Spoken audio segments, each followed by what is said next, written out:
Salut, une brève vidéo pour montrer cette nouvelle application pour enregistrer les formations agricoles pour la campagne 2022-2023.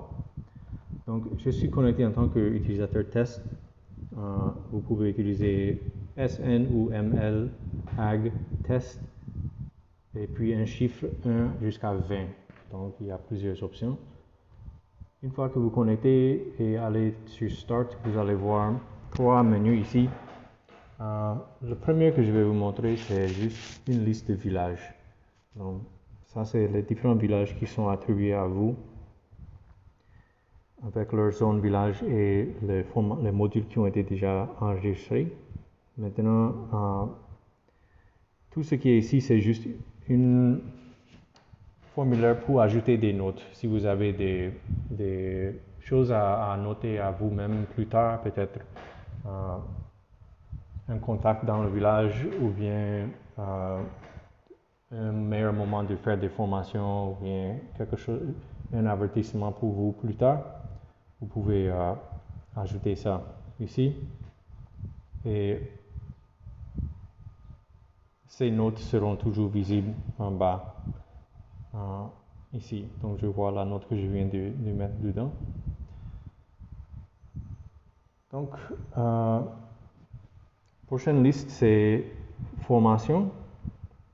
Ici, vous voyez encore les mêmes villages, mais il y a de différentes informations ici. On voit le village et la date, la prochaine date de formation programmée, ainsi que les modules qui ont été déjà effectués. Donc, je peux cliquer sur un village et je ne vois pas de formation ici, sur cette liste, parce que je n'avais pas encore enregistré des formations. Par contre, Daru Bap, j'avais déjà enregistré une formation, donc voici, je vois une formation déjà là. Donc, pour enregistrer les formations, je clique sur le village et je clique enregistrer formation. Donc, je sélectionne la module de formation, la date et la position GPS.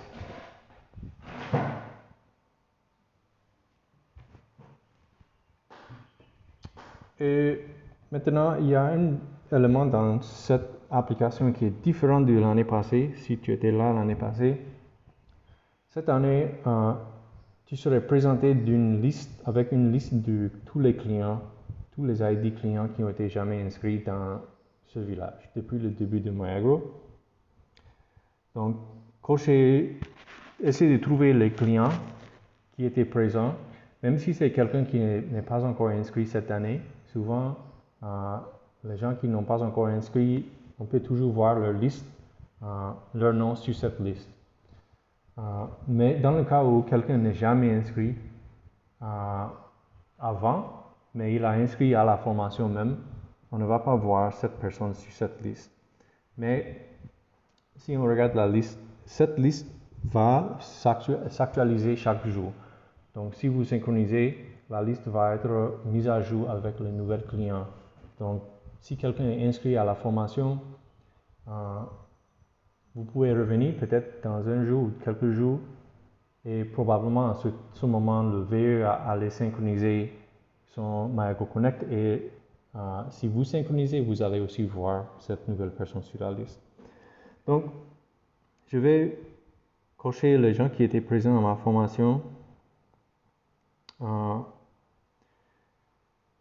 Un problème que je prévois, souvent il y a des clients qui ont plusieurs ID.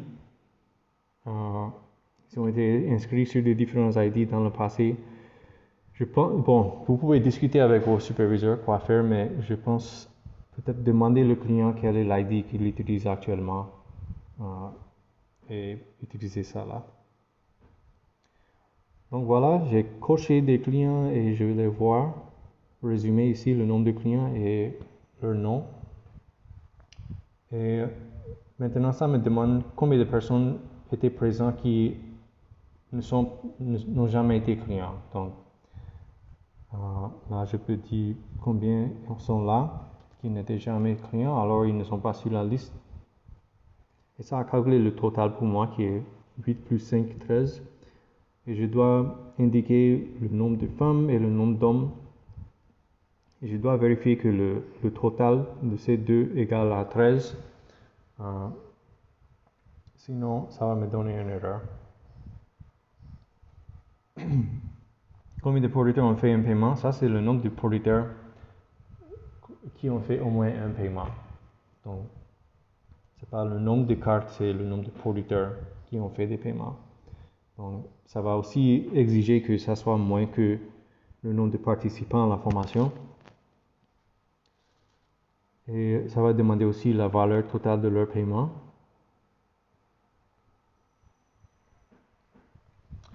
Et le nombre de personnes qui sont inscrites à la formation. Si le tombola a eu lieu. Si oui, il y a aussi une question, combien de tickets tombola ont été vendus à la formation. Et finalement, quelques remarques si vous voulez les laisser. Donc maintenant, je vais voir sur cette liste la formation que je viens d'enregistrer. Et maintenant, le village que je viens de faire montre maintenant que la module a été faite. Donc, si c'est la prochaine module ou bien une répétition de ce même module, je peux venir ici encore et enregistrer à nouveau une formation dans ce village. Et tu vas avoir une deuxième formation sur cette liste. Donc, mais les formations que j'avais déjà effectuées, si peut-être je vais modifier la liste des clients présents à cet événement du module 1 le 22 septembre, je peux cliquer là-dessus.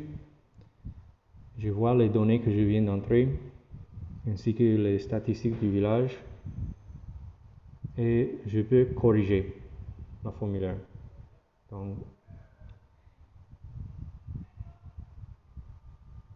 disons que je voulais ce client est nouvellement ajouté parce qu'elle a inscrit à la formation et maintenant elle est là.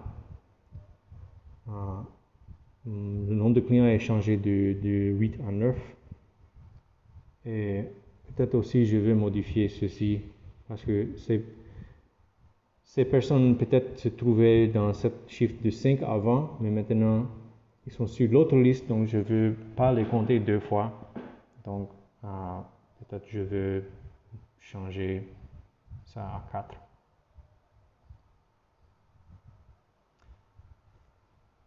Et je peux ajouter un commentaire.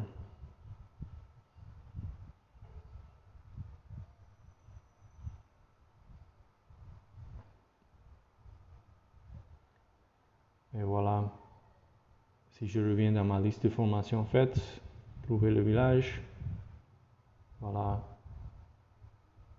Le nombre de clients présents est différent maintenant. Et je vois même mon commentaire que je viens d'insérer là.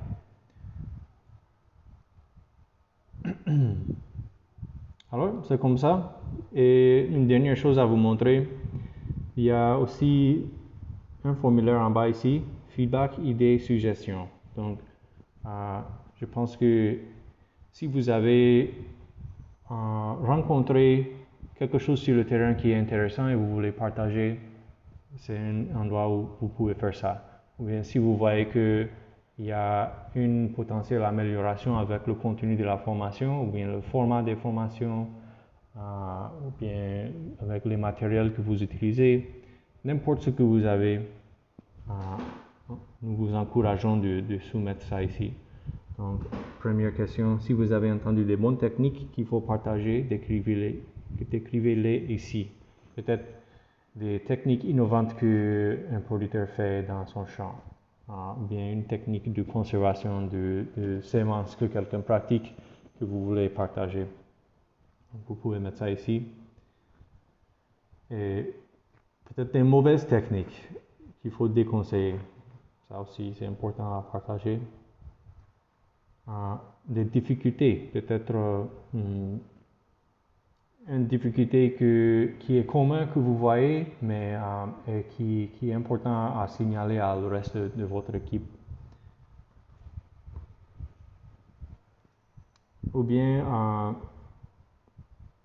par rapport au contenu du module, c'est-à-dire les thèmes, les jeux, les activités, quelque chose d'intéressant que vous voulez partager par rapport au contenu de la module.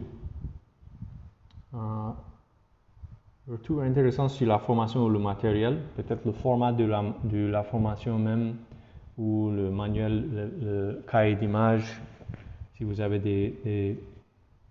des idées, améliorations, suggestions à suggérer. Et idée du sujet de formation. Donc peut-être il y a quelque chose que beaucoup de producteurs demandent que nous ne touchons pas dans nos curriculums. Peut-être que vous pouvez signaler ça. Et juste d'autres commentaires que vous avez. C'est l'idée. Ok, merci beaucoup et bonne chance sur le terrain.